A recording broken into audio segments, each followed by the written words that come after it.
الحمد لله وحده والصلاة والسلام على من لا نبي بعده.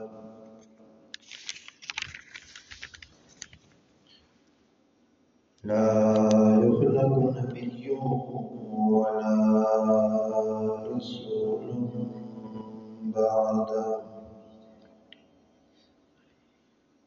لا أمة بعد أمته ولا كتاب بعد كتابه.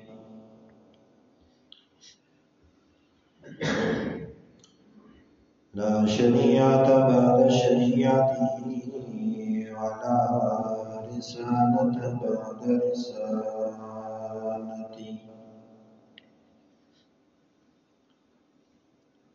وعلى آله وأصحابه الذين أوفوا عهده، الذين هم مفاتيح الرحمة ومصابيح الغرج، والذين هم خلاصة الأرب الأرباء وخير الخلائق بعدهم الأنبياء.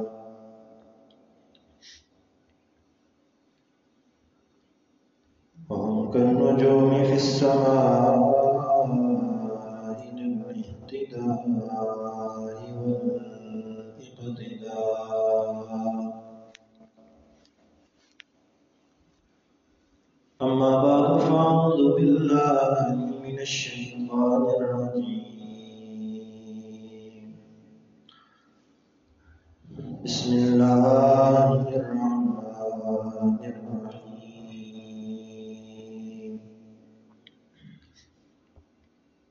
ضرب الله مثلا قرية كانت آمنة مطمئنة يأتيها رزقها رغدا من كل مكان فكفرت بأنعم الله فأذاقها الله لباس الجوع والخوف. وقال تعالى في مقام آخر: وعد الله الذين آمنوا منكم وعملوا الصالحات ليستخلفنهم في الأرض كما استخلف الذين من قبلهم وليمكنن لهم الذي ارتضى لهم وليبدلنهم من بعد خوفهم أمنا يعبدونني لا يشركون بي شيئا. ومن كفر بعد ذلك فأولئك هم الفاسقون.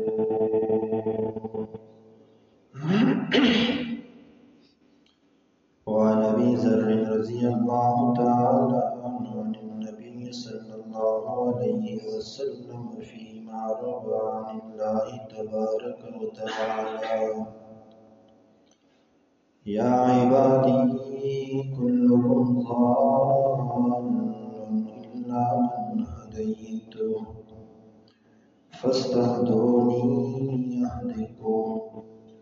يا عبادي كلكم جائع إلا من أطعمته فاستطعموني أطعمكم.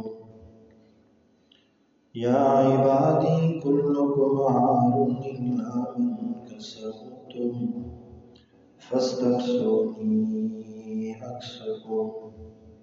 يا عبادي إنكم تخطئون بالليل والنهار وأنا أغفر الذنوب جميعا فاستغفروني أغفر لكم. أو كما قال عليه الصلاة والسلام. وصدق رسوله النبي الأمي الكريم، ونحن على ذلك لمن الشاهدين والشاكرين، والحمد الحمد لله رب العالمين إن الله وملائكته يصلون على النبي يا أيها الذين آمنوا صلوا عليه وسلموا تسليما اللهم صل على محمد وعلى آل محمد كما صليت على إبراهيم وعلى آل إبراهيم إنك حميد مجيد اللهم بارك على محمد وعلى آل محمد كما باركت على إبراهيم وعلى آل إبراهيم إنك حميد مجيد میرے واجبان کرام، انتہائی قابل تکریم و احترام بزرگوں، دوستوں، عزیز نوجوان ساتھیوں، آپ کے سامنے قرآن مجید فرقان حمید کی 2 آیت کریمہ اور حضور نبی کریم صلی اللہ علیہ وسلم کے ارشاد مبارک کا ایک حصہ تلاوت کیا۔ بارگاہ الہی میں دعا گو خالق کائنات قرآن و سنت کے آئینے میں حق سچ کہنے کی توفیق عطا فرمائے اور کہنے اور سننے سے زیادہ ہم سب کو عمل پیرا ہونے کی توفیق عطا فرمائے۔ عزیزان گرامی قدر،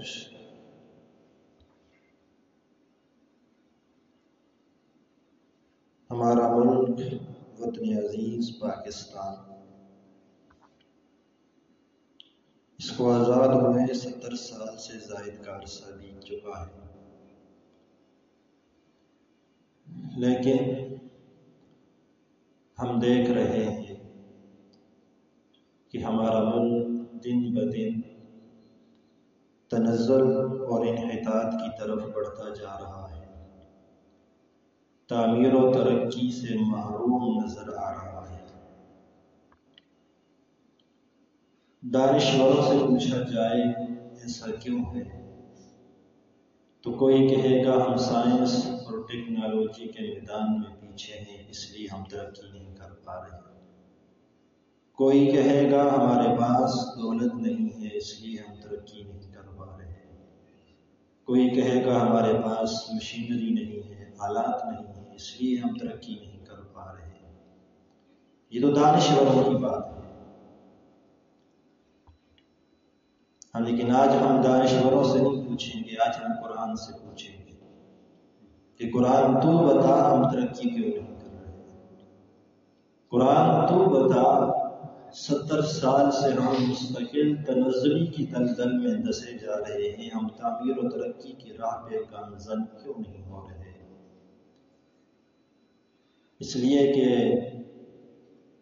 جب سے کائنات بنی ہے تب سے لے کر قیامت تک ہر بیماری کی تشخیص بھی قرآن کرتا ہے، ہر بیماری کا علاج بھی قرآن بتاتا ہے۔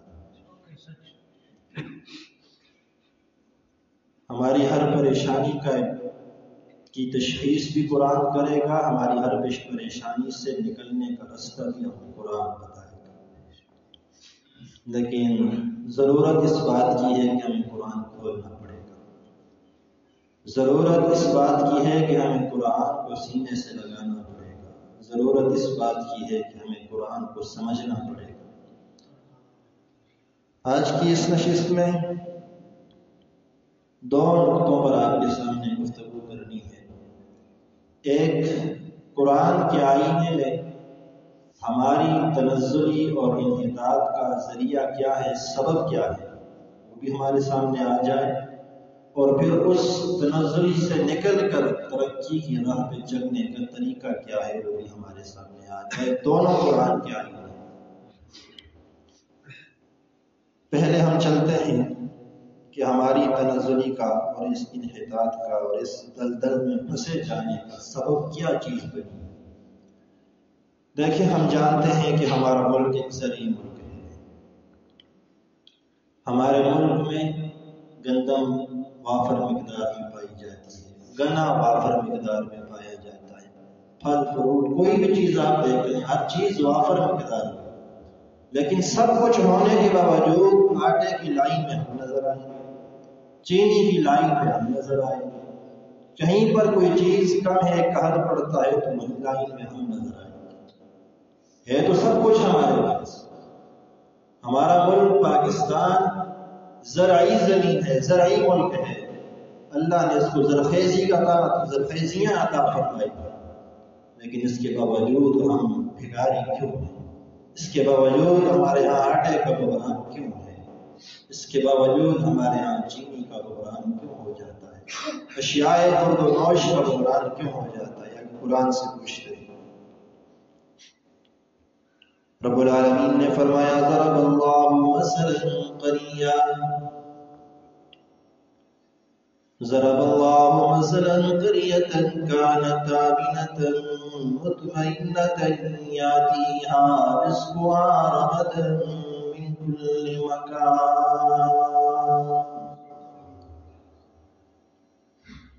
اللہ تبارک و تعالیٰ فرماتے ہیں میں تمہارے سامنے ایک بستی کی مثال بیان کر کے تمہیں کچھ سمجھانا چاہتا ہوں۔ آؤ میرے بندو، آؤ میرے قرآن کو کھولو، میں ایک بستی کی مثال تمہارے سامنے رکھ کے تمہاری آنکھیں کھولنا چاہتا ہوں۔ تم اپنی تعمیر و ترقی کو کہیں اور تلاش کر رہے ہو، تم اپنی تنزلی کا سبب کسی اور کو سمجھ رہے ہو، میں قرآن تمہیں بتا رہا ہوں، آؤ نظر آؤ۔ ضرب اللہ مثلا قریۃ کانت آمنۃ مطمئنہ، آپ ذرا قریہ کی جگہ پہ ملک پاکستان کو رکھ کے سوچئے۔ اللہ فرماتے ہیں ہم تمہارے سامنے ایک بستی کی مثال بیان کرتے ہیں، آپ اپنے ملک پاکستان کو لے لیجئے۔ مثال کیا ہے؟ کانت آمنۃ مطمئنہ، جب تک وہ بستی والے، جب تک اس کے رہائشی میرے وفادار تھے، میں نے امن و سکون کے اندر رکھا ہوا تھا، جب تک وہ مجھ سے وفائیں کرنے والے تھے میں جزائیں دینے والا تھا، جب تک وہ میرے ساتھ تعلق کو مضبوط کرنے والے تھے تب انہیں امن بھی مہیا تھا، پیار بھی ملتا تھا، مودتیں بھی ملتی تھیں، محبتیں بھی ملتی تھیں، اطمینان بھی ملتا تھا۔ یاتیہا رزقها رغدا من کل مکان، صرف امن و سکون پر بس نہیں ہے، زمین بھی ان کے لیے بلے اگلا کرتی تھی، آسمان بھی موتی برسایا کرتا تھا۔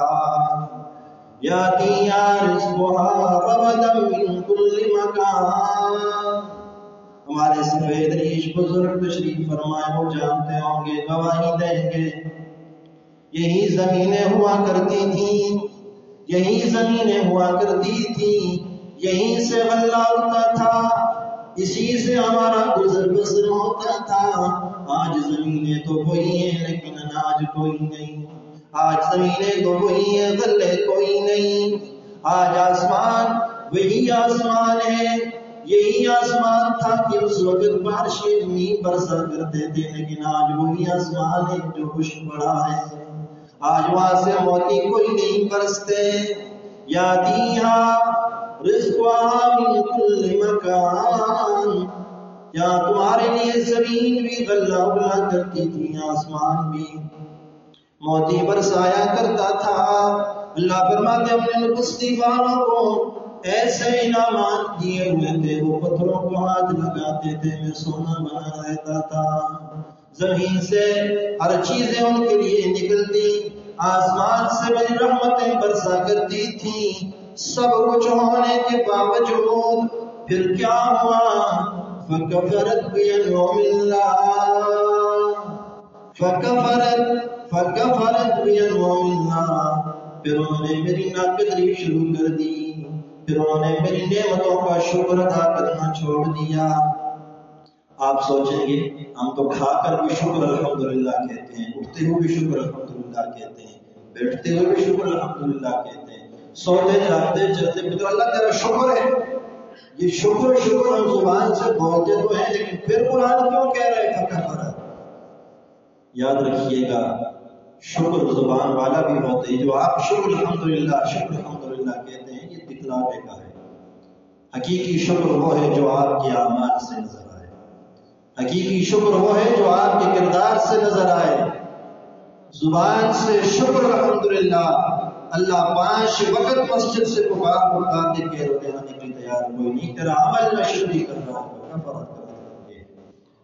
فکفرت بِأَنْعُمِ اللَّهِ، پھر انہوں نے میری نعمتوں کی ناقدری شروع کر دی. پھر وہ اپنی عقل کو امام بنا کر میرے احکامات کو پسے پش ڈالنے والے بن گئے. پھر انہوں نے مجھے چھوڑ دیا، میری توحید پر سودے بازی کر لی، میری مخلوق کو میری ذات و صفات و افعال میں شریک ٹھہرا دیا. پھر وہ اولاد مارنے کے لیے مزاروں پہ نظر آئے. پھر وہ اپنی مشکلات کو حل کروانے کے لیے وڈیروں کے دروں پہ نظر آئے. پھر وہ قرضہ مارنے کے لیے IMF کے دربار پہ نظر آئے. فکفرت بِأَنْعُمِ اللَّهِ، یہ ناقدری دیکھیے. فکفرت بِأَنْعُمِ اللَّهِ، پھر انہوں نے میری نعمتوں کی عملی طور پر ناشکری کی، میرے احکامات کو روند ڈالا، میرے احکامات کو روندنے والے بن گئے، میرے احکامات چھوڑ دیے. نماز کی پرواہ کوئی نہیں، زکوٰۃ کی پرواہ کوئی نہیں، روزے کی پرواہ کوئی نہیں، حج کی پرواہ کوئی نہیں. جھوٹ بولے جا رہے ہیں، دھوکے دیے جا رہے ہیں. سیاست کے نام پہ جھوٹ بولا جاتا ہے، اپنے اپنے مفاد کے لیے جھوٹ بولا جاتا ہے، دھوکے دیے جاتے ہیں، ملاوٹیں کی جاتی ہیں، سود کھایا جاتا ہے، حرام کھایا جاتا ہے. فکفرت بِأَنْعُمِ اللَّهِ، اللہ فرماتے انہوں نے عملی طور پر جب میری ناشکری کی، جب وہ میرے ناشکرے بنے، انہوں نے کفران نعمت کر دیا، تو پھر ہم نے کیا کیا؟ فَأَذَاقَهُ اللَّهُ لِبَاسَ الْجُوعِ وَالْخَوْفِ. پھر اللہ فرماتے ہیں ہم نے ان کی فراوانی کو، رزق کی فراوانی کو چھین کر ان کو در در کا بھکاری بنا دیا. پھر وہ لوگ جو اپنی زمینوں سے اگنے والے غلوں پر سال بھر ان کو بیٹھ کے آرام سے کھایا کرتے تھے، پھر وہ بحرانوں کا اور قحطوں کا سامنا کرنے والے بن گئے. پھر ان گھروں کے اندر فاقہ آنے لگ گئے. فَكَفَرَتْ بِأَنْعُمِ اللَّهِ فَأَذَاقَهَا اللَّهُ لِبَاسَ الْجُوعِ. یہاں پر رب العالمین نے لباس الجوع فرمایا، صرف جو کو مسلط نہیں، لباس کیوں کہا ہے؟ آج بھوک ہمارے ساتھ چمٹ چکی ہے، جس طرح لباس ہمارے لیے لازم ہو چکا ہے، فقر و فاقے، بدحالیاں، بے برکتیاں ہمارے ساتھ ایسے چمٹ چکی جیسے ہمارا لباس ہے. فَأَذَاقَهَا اللَّهُ لِبَاسَ الْجُوعِ وَالْخَوْفِ. اللہ فرماتے پھر ہم نے ان کو اوپر بھوک اور خوف کو مسلط کر دیا. وہی بستی جہاں لوگ امن و سکون کے ساتھ رہتے تھے، وہی لوگ جو ایک دوسرے پر جانے نچھاور کرتے تھے، اب خوف کی ایسی فضا چھا گئی ہے کہ پائی پائی کا دشمن بن گیا. اب ہر ایک دوسرے کے خون کا پیاسا ہے، خوف ہی خوف ہے، امن چھن گیا، رزق چھین لیا، بھوک ہی بھوک ہے. اللہ تبارک و تعالی نے یہاں پر تمہارا بدحالی کا، تنزلی کا، انحطاط کا سب سے بڑا سبب بیان کر دیا کہ تم نے عملی طور پر میری ناشکری کی. تم نے عملی طور پر جب میری ناشکری کی تو میں نے تمہارے لیے تم سے دی ہوئی ساری نعمتیں چھینی، بھوک بھی مسلط کر دی، خوف بھی مسلط کر دی. دانشوروں کی باتوں پہ نہ جائیے، قرآن کی بات کی طرف آئیے. قرآن نے تو آپ کو آگ کی تنزلی کا، آگ کے انحطاط کا، آگ کی اس بدحالی کا بڑا سبب بیان کیا ہے. فَكَفَرَتْ بِأَنْعُمِ اللَّهِ، کوئی اور سبب نہیں. صحابہ کے زمانے میں کون سی سائنس اور ٹیکنالوجی تھی جو لوگ امن و سکون کے ساتھ رہتے تھے؟ ان کے ہاں تو دولت کی فراوانی نہیں تھی، وہاں ایمان کی فراوانی تھی، وہاں اعمال صالحہ کی فراوانی تھی. تو وہ لوگ امن کے اندر بھی رہتے تھے، آج ہمارا پیٹ نہیں بھرتا، وہ لوگ کھجور کا ایک دانہ کھاتے تھے پھر جنگوں پر جہاد بھی کرتے تھے، ان کا کچھ بھی نہیں ہوتا، گزارا ہوتا تھا۔ پیٹ بھرنا تو اللہ کا کام ہے۔ تم 10 قسم کے کھانے کھاؤ، وہ نہ چاہے تو پیٹ نہیں بھر سکتا۔ صحابہ ایک کھجور کھاتے تو اللہ اس سے پیٹ بھر دیتے۔ صحابہ ایک گھونٹ پانی، تم طرح طرح کے مشروبات پیو، تمہاری پیاس نہیں بجھتی۔ صحابہ ایک گھونٹ سادے پانی کا پیتے تو ان کی پیاس بجھ جاتی تھی۔ یہ تو اس کے کرم تھے۔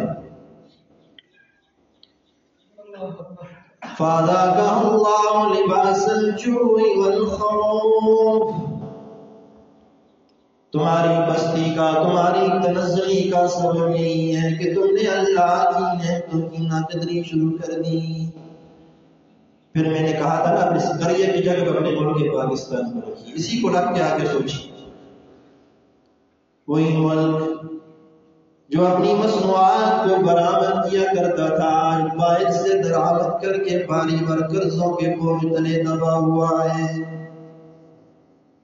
وہی لوگ جو اپنے پاؤں پہ کھڑے تھے، گندم ہو، گنا ہو، چینی ہو، کسی بھی چیز کی بات سامنے آ جائے ہر میدان میں خود کفیل لوگ آج در در کے بھکاری ہیں۔ پھر مجھے یوں کہنے دیجئے نا، فَأَذَاقَهُ اللَّهُ لِبَاسَ الْجُوعِ وَالْخَوْفِ، رب العالمین فرماتے ہیں جب تم نے میرے انعامات کی ناقدری عملی طور پر شروع کر دی تو میں نے تمہارے اوپر ان یہودیوں کو مسلط کر دیا جو یہودی فلسطین میں تیرے بچوں کے خون کا پیاسا ہے، جو یہودی فلسطین میں تیری عورتوں کی عصمت دری کر رہا ہے، جو یہودی فلسطین میں تیرے جوانوں کی جوانیاں اجاڑ رہا ہے، تم تو کشکول لے کے اسی یہودی کے در پہ کھڑے ہونا، تم تو کشکول لے کے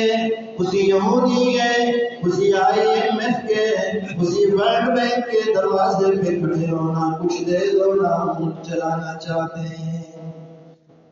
کس کا غلام بنا دیا اللہ نے ہمیں، جو ہماری جان کا دشمن، جس کے بارے میں رب نے قرآن میں فرما دیا تمہارا دوست ہو ہی نہیں سکتا، یہودی کبھی تمہارا دوست نہیں ہو سکتا، اور آج ہم کشکول لے کے ان کے پاس کو کھڑے، کس کے عمل سہارے پہ؟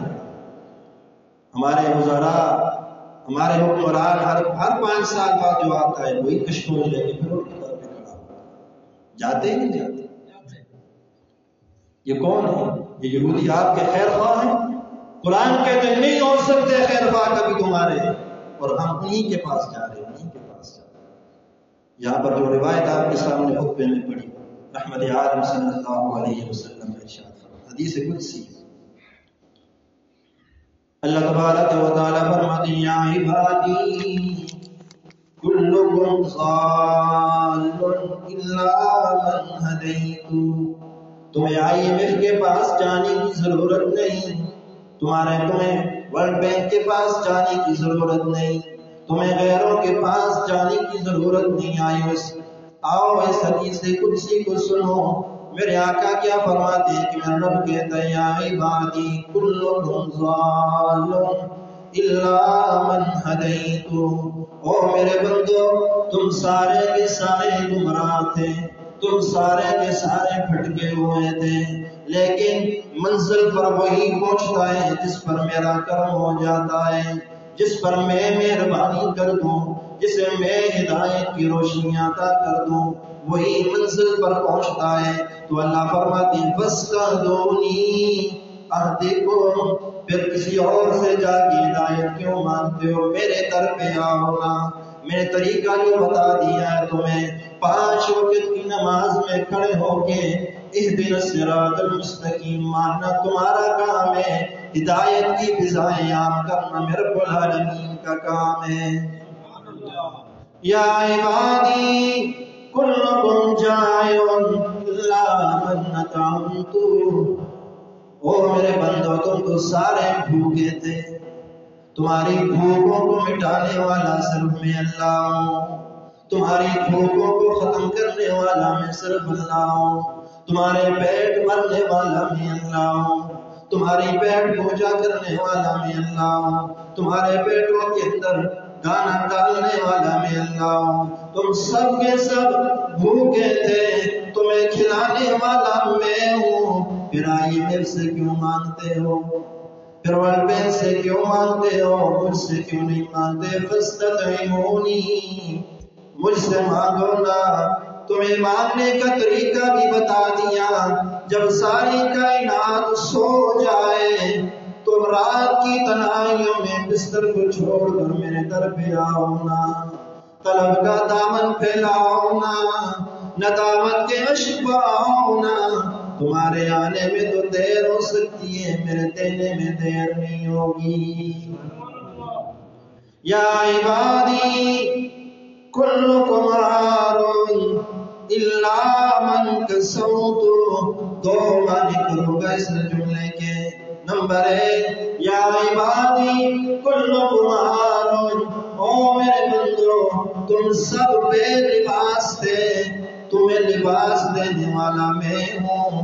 دوسرا معنی، او میرے بندو تم سب کے سب ننگے تھے، تمہیں ستاری کی چادر میں چھپانے والا میں اللہ ہوں۔ تمہارے گناہ جو تمہارا باپ نہیں دیکھ سکتا، تمہارا گناہ تمہارا بھائی نہیں دیکھ سکتا، تمہارا گناہ تمہارے دوست نہیں دیکھ سکتے، تمہارا گناہ تمہارے عزیز و اقارب نہیں دیکھ سکتے، تمہارا گناہ اہل علاقہ نہیں دیکھ سکتے۔ الا من کسوت، تمہیں اپنی ستاری کی چادر میں چھپا کر معزز و محترم بنانے والا بھی تمہیں ہی ہونا۔ یا عبادی کلکم عار الا من کسوت فاستکسونی اکسکم، پھر کسی اور کے در پہ کیوں جاتے ہو؟ مجھ سے مانگا کرو نا، تمہارا لباس بھی میں دوں گا، تمہیں ستاری کی چادر میں ہی چھپاؤں گا، تمہارے اوپر ستاری کی چادر بھی میں ہی ڈالوں گا۔ یا عبادی انکم تخطئون باللیل والنہار، او میرے بندو تم دن رات میں میری نافرمانیاں کرتے ہو، تم دن رات مجھے ناراض کرتے ہو، تم دن رات گناہوں میں گزارتے ہو، تمہاری زندگیاں جو گناہوں میں گزرتی ہیں، وَنَغْفِرُ الذُّنُوبَ جَمِيعًا، میں سارے گناہوں کو معاف کرنے والا ہوں۔ تم دن رات گناہ کرنے والے ہو، میں تمہاری خطاؤں کے اوپر رحمت کی چادر پھیرنے والا ہوں۔ فاستغفرونی، پھر کسی اور کے در پہ کیوں جاتے ہو؟ میرے در پہ آؤ نا۔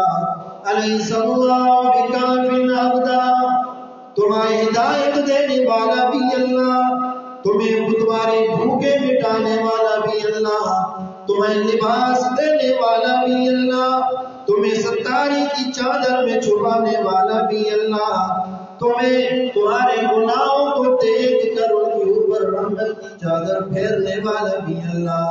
الیس اللہ بکاف عبدا، پھر تمہیں کیا ہو گیا؟ تمہیں اللہ کافی کیوں نہیں؟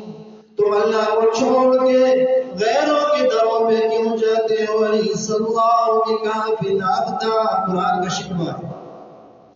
الیس اللہ بکاف عبدا، سب کچھ عطا کرنے والا اللہ تمہیں کافی کیوں نہیں ہے؟ پھر تم غیروں کے در پہ کیوں نظر آتے ہو؟ تمہیں گناہوں کو معاف کرنے والا اللہ، تمہارے اوپر ستاری کی چادر ڈالنے والا اللہ۔ یہاں پہ ایک روایت اور یاد آ گئی، کل میدان محشر میں باری تعالی ایک گناہگار کو کھڑا کر کے اپنے سامنے لائیں گے، اور روایات میں آتا ہے اس کو اتنا قریب کریں گے، اتنا قریب کریں گے، اتنا قریب کریں گے کہ اللہ اسی بات کو پھر تیسرا بندہ کوئی نہیں سن سکے گا کہ گناہگار کو اللہ اپنے اتنا قریب فرما دیں گے جہاں تیسرا کوئی بندہ ان کی بات کو سن نہیں سکے گا۔ پھر اللہ اس گناہگار سے مخاطب ہوگے، او میرے بندے اتعرف ذنب کذا، اتعرف ذنب کذا، او میرے بندے تو نے فلاں گناہ کیا تھا نا، تو نے فلاں گناہ کیا تھا نا، وہ رات کے وقت کیا تھا، وہ دن کے وقت کیا تھا، وہ چھپ کے کیا تھا، وہ سب کے سامنے کیا تھا، وہ تو نے کہیں پر بھی کیا تھا، کسی کونے میں کسی ڈھانچے میں کیا تھا۔ اللہ ایک ایک گناہ کر کے لائیں گے، اتارف ذنب کذا، اتارف ذنب کذا۔ وہ میرے بندے، یاد ہے نا یہ نافرمانی، یاد ہے نا یہ چور، یاد ہے نا یہ گناہ، ایک ایک کرتے کرتے جب سارے گناہ گنوائے جائیں گے، روایت میں آتا ہے، حدیث پاک میں آتا ہے، اللہ کی بابو سرکار دو عالم صلی اللہ علیہ وسلم ارشاد فرماتے ہیں، جب اللہ سارے گناہ گنوا لیں گے، بندے کا سر شرم سے جھک جائے گا، اب اللہ کے سامنے کوئی جواب نہیں دے سکتا، انکار بھی کوئی نہیں کر سکتا، علم بذات صدور ہے، ساری باتوں کو جاننے والا ہے، انکار بھی کوئی نہیں کر سکتا، بھاگ بھی نہیں سکتا۔ اس دن بادشاہ صرف اس کی دنیا کی عدالتوں سے تو بھاگ سکتا ہوں، لیکن اللہ کی عدالت سے بھاگ بھی نہیں سکتا۔ شرم سے جھکا ہوا ندامت ہے، رب تعالیٰ کے دربار میں نادم کھڑا ہوگا، دل ہی دل میں سوچ رہا ہوگا، آج تو اللہ مجھے اٹھا کے جہنم میں ڈال دیں گے، دل ہی دل میں سوچ رہا ہے، اب نادے میں شرمندہ ہے، اللہ دلوں کے بھید جانتے ہیں، اس کے دل میں آنے والے ان خیالات کو پھر رب جان کے پوچھے گا، او میرے بندے تو کیا سمجھتا ہے، تیرے دل میں کیا خیال آ رہا ہے کہ میں تجھے اٹھا کے جہنم میں ڈال دوں گا، تو کیا سمجھتا ہے میں تجھے اٹھا کے جہنم میں ڈال دوں گا؟ وہ کہے گا باری تعالیٰ لگتا تو ایسے ہی ہے، گناہ سارے تو نے گنوا لیے، اعتراف میں نے سارے جرائم کا کر لیا، اب سزائی تو باقی ہے نا، اور تو کچھ باقی نہیں۔ اللہ فرمائیں گے نا میرے بندے، تو جانتا ہے تو دنیا میں دن رات میری نافرمانیاں کیا کرتا تھا، تیرے ابا کو پتہ چلنے میں نے کوئی نہ دیا، تیرے بھائیوں کو پتہ چلنے کوئی نہ دیا، تیرے دوستوں کو پتہ چلنے نہیں دیا، تو علاقے کے اندر معزز و محترم بن کے ٹھہرا رہا، تیرے علاقے والوں کو تیری گھر والوں کا پتہ کوئی نہ تھا، دنیا کے اندر تجھے میں نے اپنی ستاری کی چادر میں ڈھانپا ہوا تھا، وہ میرے بندے میری رحمت اتنی زیادہ ہے کہ اس دن بھی میں تیرے جرائم کو کسی کے سامنے نہیں لاؤں گا، کہ رحمت کی چادر میں ڈھانپ کر تجھے جنت میں بھیجنے کا اعلان کرتا ہوں۔ اسی تو رب العالمین نے فرمایا وَأَنَا أَغْفِرُ الذُّنُوبَ جَمِيعًا فَاسْتَغْفِرُونِي أَغْفِرْ لَكُمْ، مجھ سے مانگ کر تو دیکھو نا، میرے در پہ آ کر تو دیکھو نا، آج طلب کا دامن پھیلا کر تو دیکھو نا، ندامت کے اشک بہا کر تو دیکھو نا، تمہارے آنے میں دیر ہو سکتی ہے، میرے راضی ہونے میں دیر نہیں ہوگی۔ یہ آیت درمیان میں آپ کے سامنے عرض کر دی، ہماری پستی کا اور ہماری تنزلی کا اور ہمارے انحطاط کا سبب کیا ہے؟ اللہ تعالیٰ سے دور، ہم نے رب تعالیٰ کو چھوڑ دیا، اس کے در کو چھوڑ دیا۔ یہ حدیث قدسی اسی لیے آپ کے سامنے رکھی کہ لباس وہ دیتا ہے، خوراک وہ دیتا ہے، رزق ضامن وہ ہے، پھر ہمیں غیروں کے در پہ کیوں ہے؟ پھر ہم غیروں کے در پہ کشکول لے کے ان سے مانگتے ہو یار، جو تمہیں درد ہر جگہ پہ ہر موڑ پہ شرمندہ بھی کرتے ہیں، اس سے کیوں نہیں مانگتے ہو جو اپنی اتنی بے شمار عطائیں کرنے کے بعد کبھی تم پر احسان بھی نہیں کرتا، کبھی نہیں کہتا تم جن سے مانگتے ہو تمہیں آج دیں گے کل گنیں گے، تو نے تجھے فلاں موقع پر فلاں چیز کی ضرورت تھی، میں نے تجھے دی، میں نے دی تجھے، میرے ٹکڑوں پہ پلتا رہا۔ اللہ تو کبھی نہیں کہتا، اللہ نے کبھی نہیں کہتا، اس سے مانگیے، اس سے تعلق جوڑیے جو کبھی احسان نہیں جتلاتا، اس سے تعلق جوڑیے جو آپ کو شرمندہ نہیں کرے گا۔ ہماری تنزلی اور اس انحطاط کا سب سے بڑا سبب اس سے دور، ہم نے اس کے انعامات کی ناقدری عملی طور پر کی، ہم نے اپنی نماز کوئی پرواہ نہیں، نماز آج ہمارا میں زیادہ مبالغہ اگر نہ کروں 60% معاشرہ ہمارا بے نماز ہے. کہاں کون نماز ہوا؟ جب نماز فرض ہوئی تو صحابہ کرام خوش ہو رہے تھے. کیوں؟ کہ ہمیں اللہ سے براہ راست مانگنے کا سبب اور ذریعہ مل گیا. ہم نے اسی کو چھوڑ دیا. جب ہم نے اللہ کے بتائے ہوئے ذرائع اور اسباب کو چھوڑا، پھر اللہ نے ہمیں آئی ہے کے سامنے گھٹنے رکھنے پر مجبور کر دیا. آج ہم قرضوں میں کیوں دبے ہیں؟ ہم نے اللہ کی طرف کو چھوڑا. یہی چیزیں اگر اللہ سے مانگی ہو تو ہمارا یہ حال کبھی نہ ہوتا. یہ تو تھا تشخیص، صبر ہماری تنزلی کا، ہمارے اس انحطاط کا. اب آئیے ذرا قرآن سے پوچھیں، قرآن تشخیص تو تو نے کی ہے، ذرا علاج بھی تو ہی بتا دے. علاج بھی تو ہی بتا. قرآن کہتے وعد اللہ الذین آمنوا منکم وعملوا الصالحات. دو شرطیں قرآن میں رکھی. یہ دو خوراکیں آپ نے دیں. وعد اللہ الذین آمنوا منکم وعملوا الصالحات ليستخلفنهم في الأرض كما استخلف الذين من قبلهم وليمكنن لهم دينهم الذي ارتضى لهم وليبدلنهم من بعد خوفهم أمنا. اللہ تبارک و تعالی فرماتے ہیں، قرآن کہتے ہیں وعد اللہ نے وعدہ فرما دیا ہے. کس کے ساتھ؟ نمبر 1 پہلی شرط آمنو، ایمان والوں کے ساتھ. نمبر 2 وعملوا الصالحات، اعمال صالحہ کرنے والوں کے ساتھ. دو شرطیں قرآن نے بیان کر دی. وعد اللہ الذین آمنوا، اور دنیا والوں کچھ بھی ہو جائے، تم زندگی کے کسی بھی موڑ پہ چلے جاؤ، مجھ سے بے وفائی کرنے کی غلطی نہ کرنا، میرا در نہ چھوڑنے کی غلطی نہ کرنا، میری ذات و صفات و افعال میں کسی اور کو شریک نہ ٹھہرانا، ایمان میں پختہ رہنا. تم ایمان میں پختہ رہو گے، انعامات برسانے کا وعدہ میں اللہ کر رہا ہوں. تمہارا ایمان پختہ ہونا چاہیے، تمہاری توحید کے اندر خلل نہیں آنا چاہیے. تم اس کو چھوڑ کے کسی اور کے در پہ نظر نہیں آنے چاہیے. تمہیں اولاد چاہیے، تمہیں مزاروں پہ جانے کی ضرورت نہیں ہے، میرے دربار میں آ کے مانگو میں تمہیں اولاد دے دوں گا.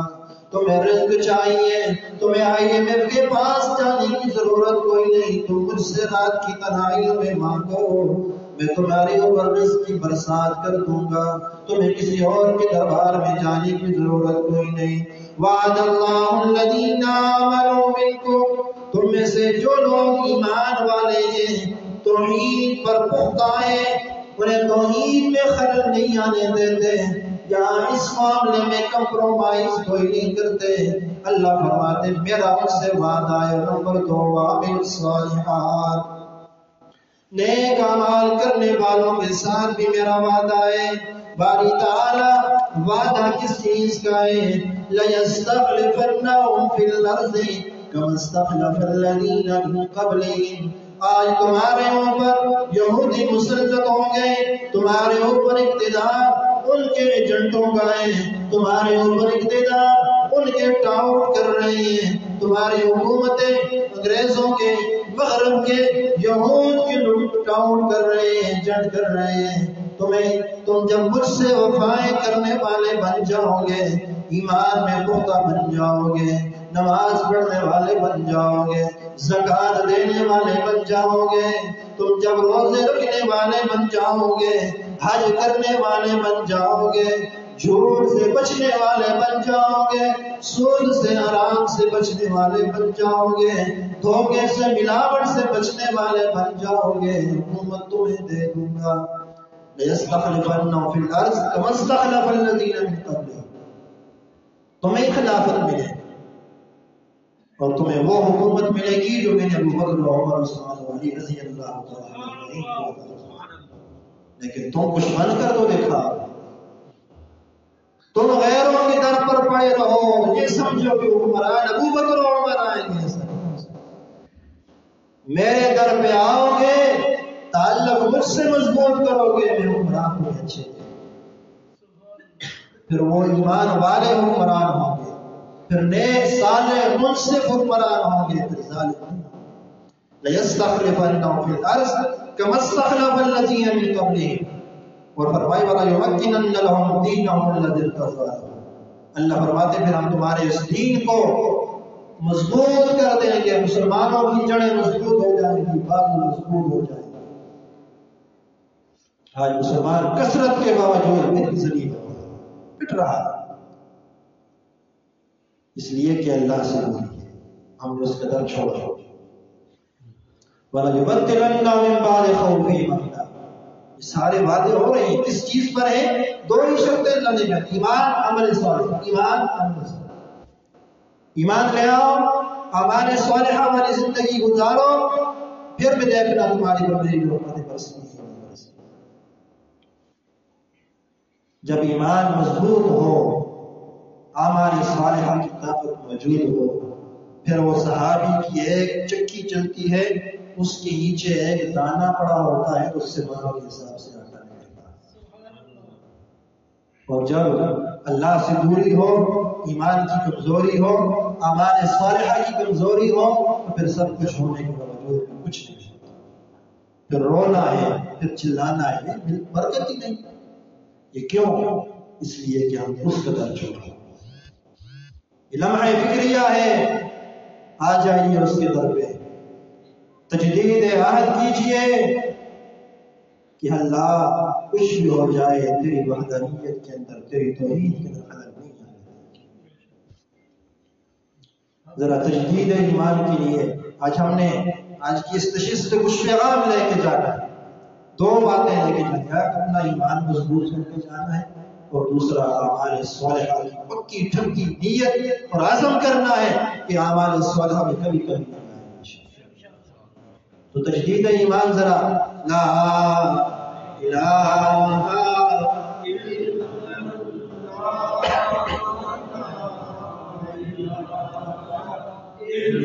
اللہ، لا الہ، صرف زبان سے نہیں، صرف زبان سے نہیں یار، دل سے کہنا لا الہ الا اللہ۔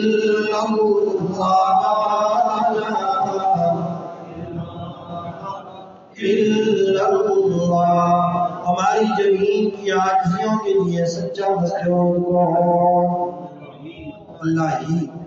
یہ اللہ ہی اور بھی کا فرق آپ کو میدان محشر میں سمجھ آئے، جب رب تعالیٰ اعلان فرمائیں گے بھی والے الگ ہو جائیں، ہی والے الگ ہو جائیں، وہ دیکھیے بھی والا بجھل جا رہا ہے، بھی والا بلہب جا رہا ہے، بھی والا اتبا شیبہ جا رہا ہے، بھی والے عبداللہ ابن سلول جا رہا ہے، منافق جا رہے ہیں، مشرک جا رہے ہیں، جو کیا کہا کرتے تھے اللہ بھی دیتا ہے، لات بھی دیتا ہے، اللہ بھی دیتا ہے، منات بھی دیتا ہے، اللہ بھی دیتا ہے، عزا بھی دیتا ہے، نہیں بھی والا نہیں بننا، ہی والا بننا ہے۔ میدان محشر میں اعلان ہوگا بھی والے الگ ہو جاؤ، ہی والے الگ ہو جاؤ۔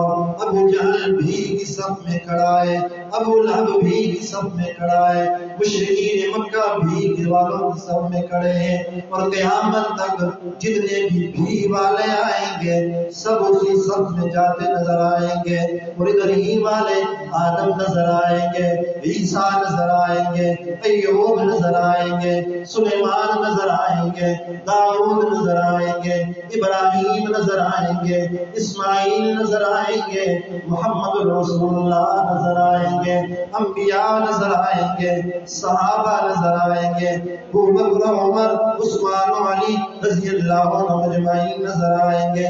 ہی والوں کی سب میں کھڑا ہونا ہے، ہماری زمین کی عاجزیوں کے لیے سچا مسجود کون؟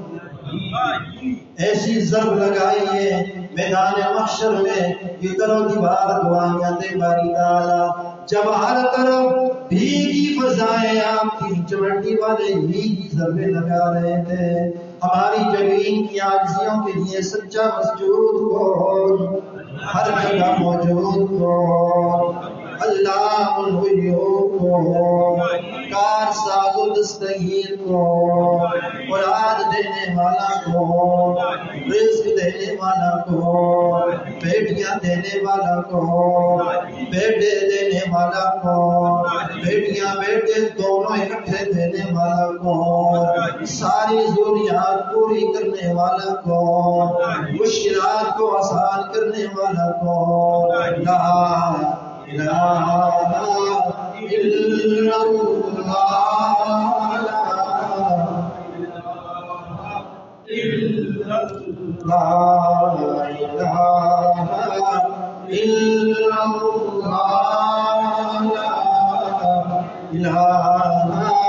الا اللہ، لا الہ الا اللہ. یہ صرف مزے لینے کے لیے نہیں، یہ وہ وعدہ یاد دلا رہا ہوں جو آپ عالم ارواح میں کر کے آئے ہو. جب رب العالمین نے آپ سے وہاں پوچھا تھا دنیا والوں تمہیں دنیا میں بھیج رہا ہوں، ساری نعمتیں تمہیں دوں گا، کائنات ساری تمہارے لیے مسخر ہوگی. الست بربکم، تم دنیا میں جاؤ گے تمہارا معبود کون ہوگا، تمہارا مسجود کون ہوگا؟ وہاں پر تو سب نے کہا تھا بلا، باری تعالی دنیا میں جائیں گے تجھ کو ہی معبود مانیں گے، تجھ کو ہی مسجود مانیں گے. آج وہی وعدہ آپ کو یاد دلا رہا ہوں، تجدید آج بھی آپ نے کرنی ہے. باری تعالیٰ جو وعدہ عالم ارواح میں کر کے آئے ہیں آج نئے سرے سے تجدید کر رہے ہیں. وعدہ کرتے ہیں تیری توحید پہ کمپرومائز کوئی نہیں کریں گے. لا الہ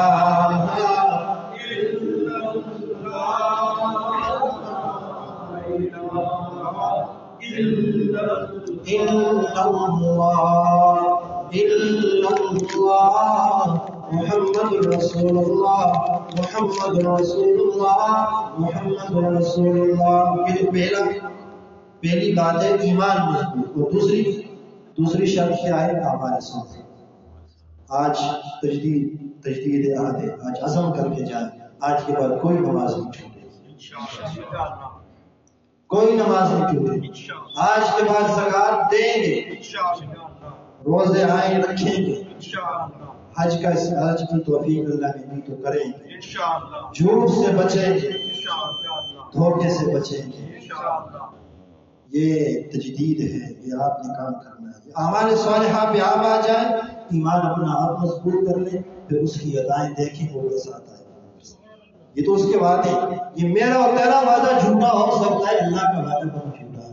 ان اللہ لا یخلف المیعاد، وہ وعدوں کی خلاف ورزی، اس نے جو وعدہ کر دیا وہ کر دیا، وہ پورا ہوگا.